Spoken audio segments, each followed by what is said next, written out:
The Plotter's Mile, Chapter 8.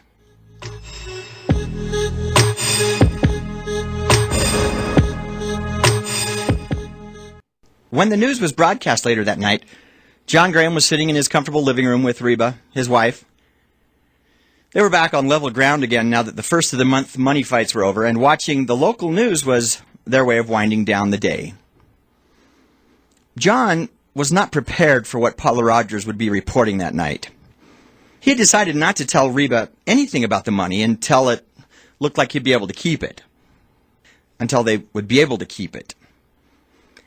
He was biding his time, but finding the money had added an incredible pressure to his days, as he had to remember not to say anything about the money.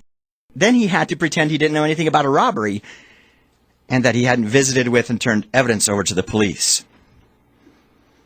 Paula Rogers seemed to be trying to change all that. "Look, it's Greg," Reba said, pulling on John's shirt sleeve and turning up the television sound. "It's that nice Paula Rogers girl reporter, too." John had a sudden sinking feeling. Paula Rogers had said $100,000.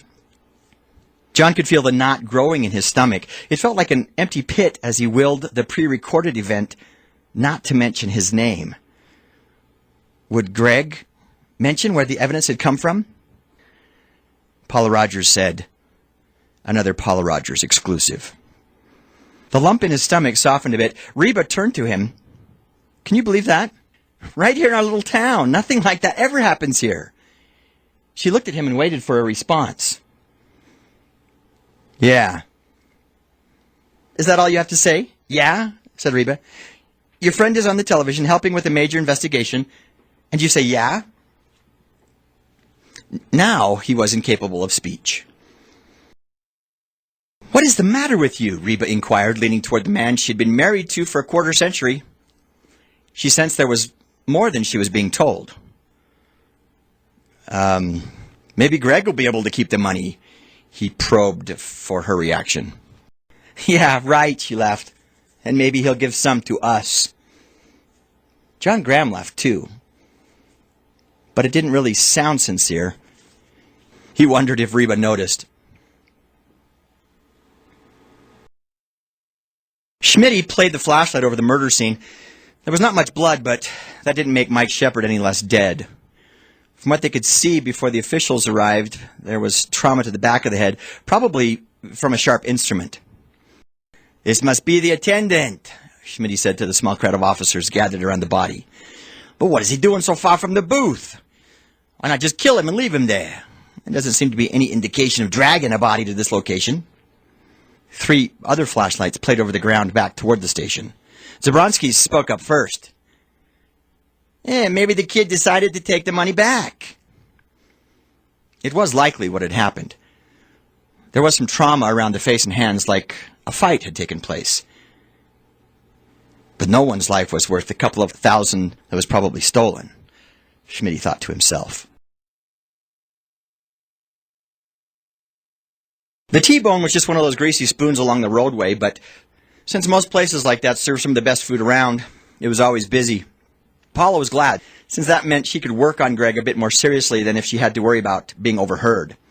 Approaching the booths, which had seats covered with red Naugahyde, Greg was ready with his favorite first joke at the restaurant. "Makes you wonder just how many Nagas had to die to make this bench," he said. Paula just smiled. It was Greg's familiar old saw to help him get comfortable, which meant he was comfortable enough to encourage him a bit. She turned away from sitting opposite him in the booth and scooted him over into the corner and sat on the same bench with him. "Will you protect me from the wild Nagas that invade the restaurant to avenge their dead brothers?" She leaned in close and wrapped herself around his closest arm.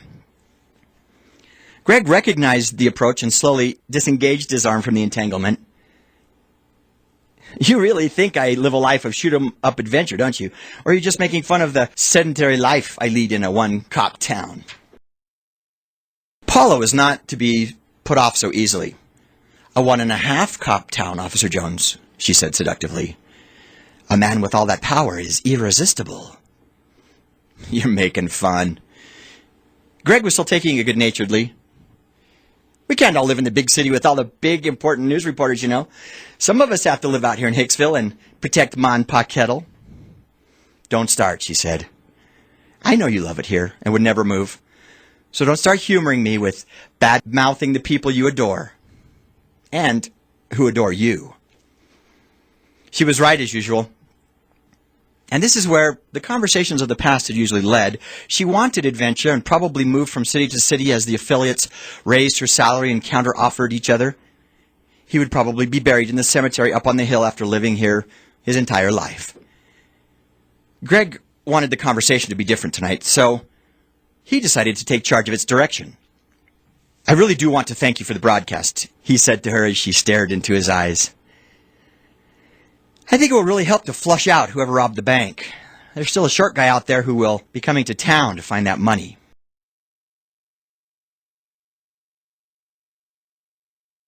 There was a short guy, just across town, sitting with his mouth open. He, too, had just finished watching Paula Jones reporting on the found money, and even as she was trying her hardest to seduce the local police captain, Ray was making other plans for Greg Jones. So the money was here in town, and the local cops were so kind as to keep it safe until Raymond Johnson decided to pick it up. It was almost too easy. This little hamlet couldn't have more than a few hundred people in it, and that meant the local cop was just a step above the blue light special cop at the local department store.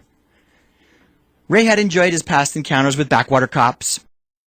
He'd shot a cop or two and could remember the looks on their faces when they realized they were not the fastest draw in the West, that the warm feeling running across their clothes was their own blood. And as they dropped down on their knees, the look of disbelief that crossed their faces just before they died was almost comical. Ray wondered why people, who were pretty easy to kill actually, were so surprised when they found out they were dead.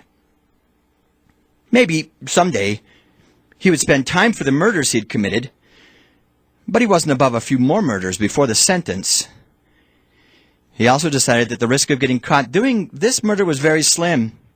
Probably the state cops wouldn't even bother to investigate. What did he have to lose? Beside $100,000.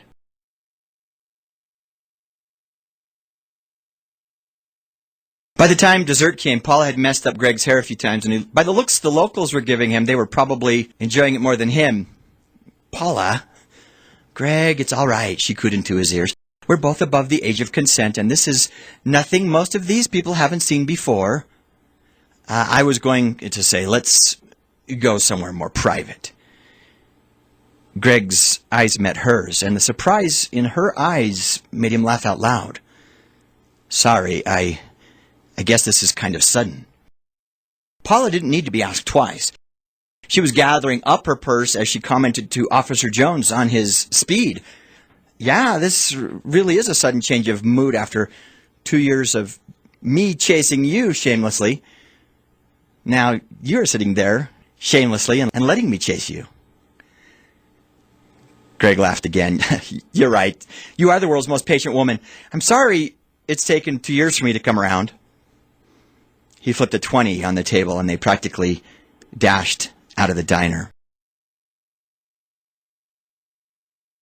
Anyone investigating Officer Greg Jones's house that night would have had an interesting report to file. It would have begun with two people writhing together on the couch. The passion was building, and Paula could feel the objections melting that had stood in her way for 2 years.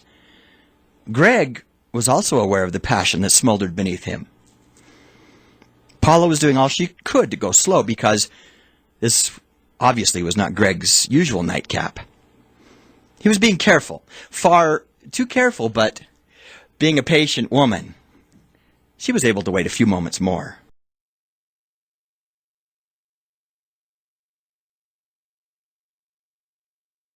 A dark figure passed outside the house and almost tried to twist the front doorknob, but then he heard a moan from within the darkened house and froze in his footsteps, waiting and holding his breath. When he heard some more noise from inside the house, he lightly stepped off the front porch and left quickly, but as quietly as he had approached. Inside the house, Paula Jones had decided to speed things up a bit. She grabbed Greg's broad shoulders and twisted him onto the floor. He was surprised by the sudden movement, but didn't fight, and rolled onto the carpet with Paula on top of him. Then she raised up as their hips stayed together. "Not your usual date, I'm guessing by the shocked look on your face," Paula said. "I definitely think I'm in unknown territory here," he confessed. "Thanks again for bringing the show to town," he said, but this time he was not referring to the broadcast. She leaned down slowly and kissed him lightly, then rose back up again, still sitting across his waist. "Glad to oblige," she whispered. "I visited enough these past 2 years. It's about time we got down to business." "Thanks for coming to my town to share," Greg said slowly. He pulled her down toward him. Paula had a strange look on her face and hesitated. Then Paula leaned back slowly and said, "What was that?" I'm just grateful you've been so patient with me," he said, rising up on his elbows. Something was not quite right. Paula stood up, and he was left lying on the floor. "No," she said. What did you just say about sharing?" Greg stopped and looked up. "All I said was I was grateful." Paula stepped back. "You said you were grateful I was sharing. What did you mean?" "I'm not very good at this, am I?" He apologized. "You must be used to guys who are a little more smooth." Paula was now at least 3 feet away, and Greg was left kneeling in the middle of the room by himself. She straightened her blouse and pulled at her jeans. "What did I say?" Paula turned around and tried to gather her thoughts. This was not turning out how she had hoped, and she was sure this is not what Greg had planned for this evening either. She sat down in a nearby chair. Greg was still unsure what he had done. Now it was his turn to bow his head and wonder how to rescue this night. He could hear her sobbing quietly.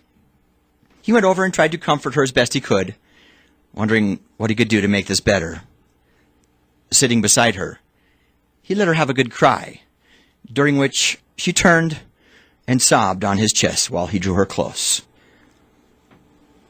"Let's just call it a night. I'll take you back to your motel."